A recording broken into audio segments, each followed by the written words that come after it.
Hi everyone, my name is Eman and welcome to my channel.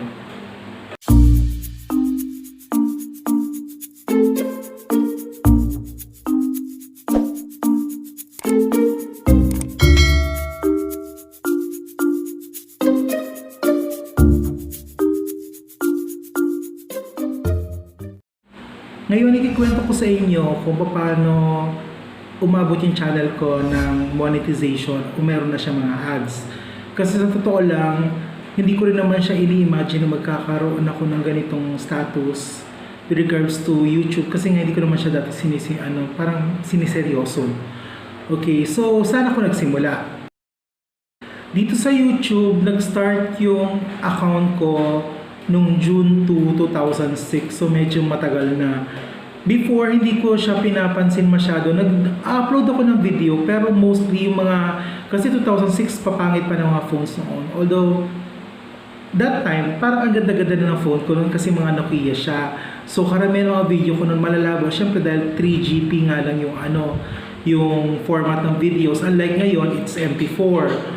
So, yung nag-start ako na nag-post ng mga videos, ayun, na-post ako ng post. Although marami rin naman nanonood, pero syempre, that time, parang maganda pa yung mga videos kasi nga, papangit din naman talaga ng quality sa mga camera noon.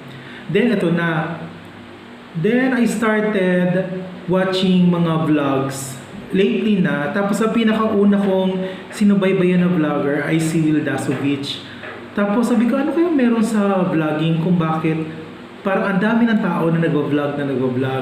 Tapos ito na, nalaman ko pala na pwedeng kumita o magkaroon ng pera through YouTube. So, ang ginawa ko, inalam ko paano kaya yon. So, after no, nagkaroon ng isang vlogger na Pilipino. Tapos, simple lang siyang vlogger. Tapos, ang mga content niya noon is puro ukay-ukay. Ayun na nga si Paulo Tomenes. So, finalo ko si Paulo Tomenes. Pinapanood ko talaga lahat ng mga videos niya. Tapos, one time, meron siyang pinost na isang video kung paano gumawa ng magagandang video using a certain application. At doon ko nga nakilala yung Power Director. So, mabait si Paulo Tomenes that time kasi yung account niya noon, nag-post siya dun sa video, pati link kung paano makukuha yung Power Director na parang crack version na siya. Tapos lahat ng mga features niya available na. So yung nakita ko yun, I downloaded that application. Tapos ngayon, until now, yung pa rin na ginagamit ko na application, which is Power Director. Dito ako nag-edit ng mga videos. Kaya malaking pasalamat ko kay Paulo Tomenes kasi ang ganda talaga ng binigay niya sa nakuha ko sa kanyang na video editing app which is Power Director. Then, eto na. Before, walang masyado requirement ang YouTube pagdating sa monetization. Kasi yung sinerge ko siya before na AdSense pala ang naglalagay na ads sa YouTube mo. So before, wala masyado requirement. So nag-apply ako sa AdSense. Tapos, na-approve siya. Tapos, hindi pa ganun kasi kalaki ang requirement noon. Tapos, I was checking my account. Nakikita ko, pinakamataas ko na nakuha is parang 10 cents lang. 10 cents in a dollar. Tapos, hindi siya tumataas. Tapos, after no, tumagal, nawala na yung status ko na monetize. Tapos, yung pala, nagkaroon ng change sa YouTube na kailangan pala may certain requirement na para magkaroon ng monetization status. Kasi nga dating konti lang ng subscribers ko. Ngayon, ito na yung mga requirement. Kailangan pala meron kang at least 1,000 subscribers.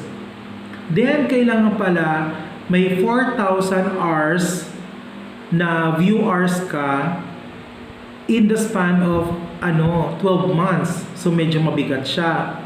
Tapos, syempre, kailangan yung mga videos pinupost mo, it should adhere to the, to YouTube partner program policies. Kailangan walang mga problema, especially mga music na nilalagay. Syempre tayo noon, pag nagpo-post tayo ng video, basta makita tayo mga favorite songs natin, sinasama natin yun, kaya tuloy nakaka-copyright. So, yun pala. Ang problema ko noon, hindi ganun kataas ang viewers ko, hindi rin ganun kataas ang subscribers ko. So, ngayon, paano ko kaya gagawin yon para umabot ako ng ganung status.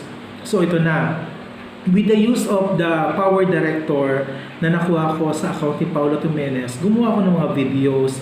And one of my videos na dumami yung views niya is nakakatawa. It's about bus kasi nga I live in Bicol. Dito ako nakatira pero ang family ko is nasa Manila in Caloocan City. So kailangan talaga mag-bus ako. Favorite ko rin talaga sumakay ng bus. Tapos member nga ako ng mga Facebook group ng bus enthusiast. Kaya I took the video nung sumakay ako ng isang bus dito sa Bicol, which is Raymond, na yung upuan niya 2x1. First time ko nakasakay ng ganung bus. Although meron naman sa Peña Francia, pero yung Raymond kasi new. So I tried it, tapos I vlogged it. Tapos after nun, ayun na, ang daming nanood. Tapos sagot ako, meron siyang 25,349 for now na views. So, ito na yung nagpataas ng mga ng mga view time ko. Tapos after nun, habang nag-Facebook, may nakita ako isang video. Hindi pala video, isang picture, parang comic siya. Ang pangalan niya, Little Trash Maid. Itong Little Trash Maid kasi parang it's about isang mermaid na tumira sa dagat na puro basura.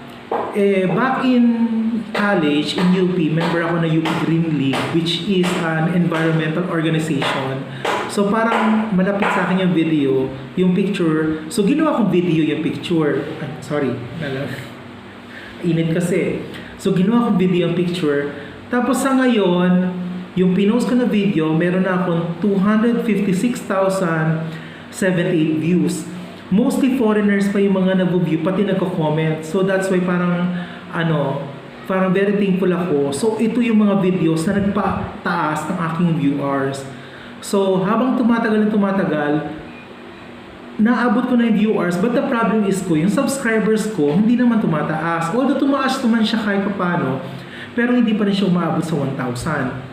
So, ano ang dapat gawin para umabot naman tayo ngayon sa 1,000 subscribers?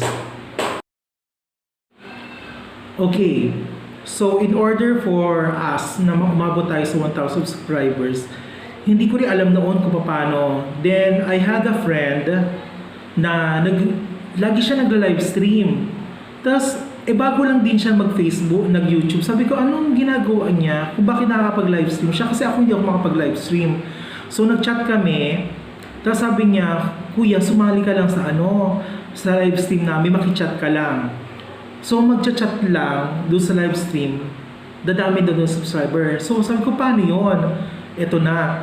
Doon pala sa mga live stream na yon, nagtutulungan pala lahat ng mga kasali doon na sila ay magsasubscribe sa'yo, tapos after nun, ikaw naman magsasubscribe sa kanila and vice versa. So, gano'n nangyari, parang community siya na nagtutulungan para dumami yung subscriber mo.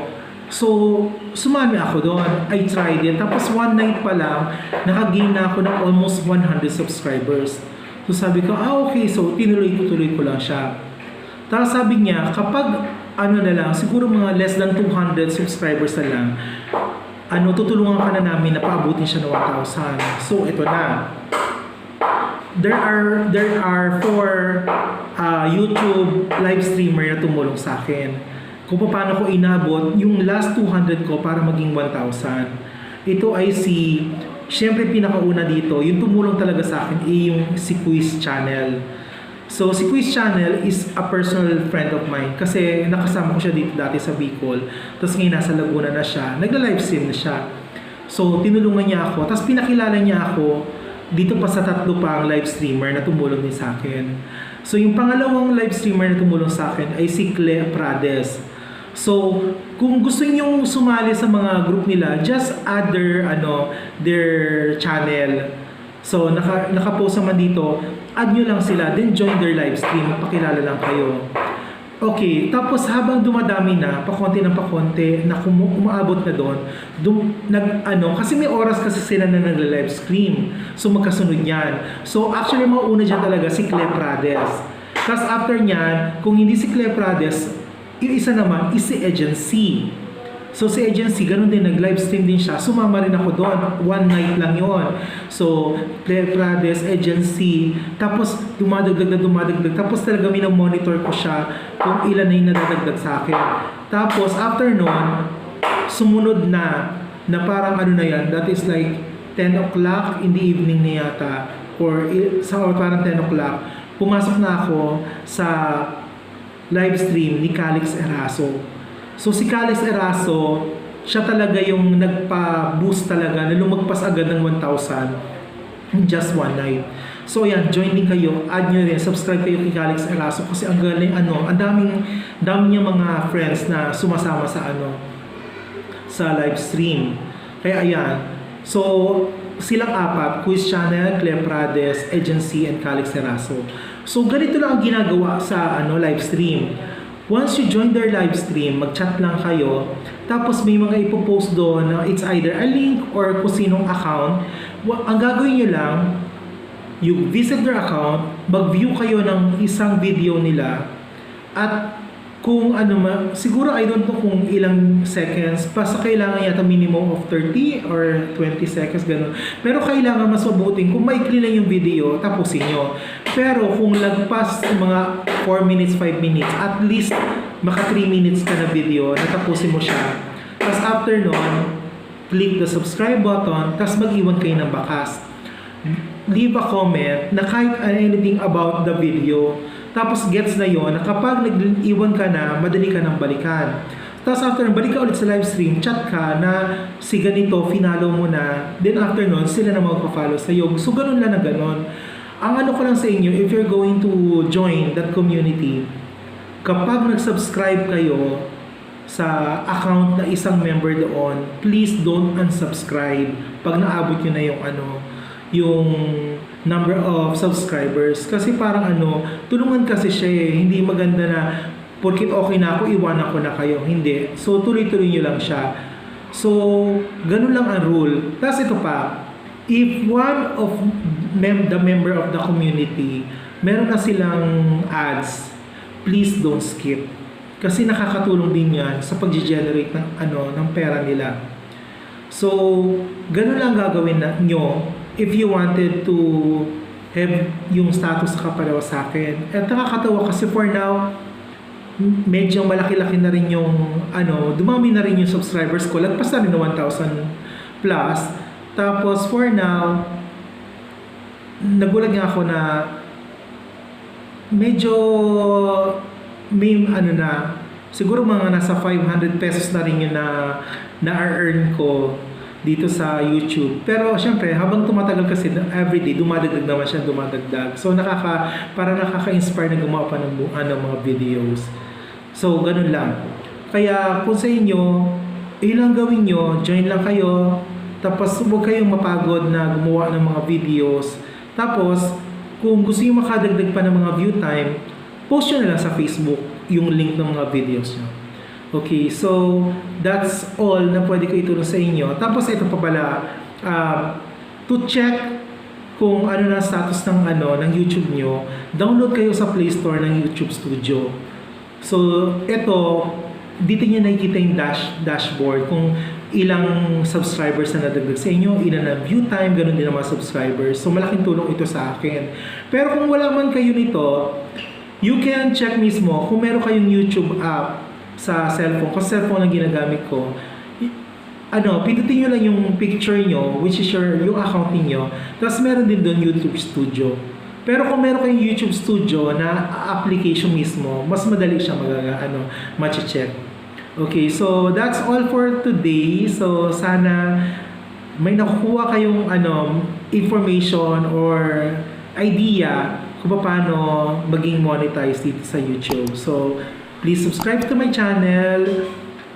You can post any comment kung may question man kayo, and hit the like button, and then yun lang. I'll see you again next video. So thank you very much, and please don't skip the ads. Bye-bye.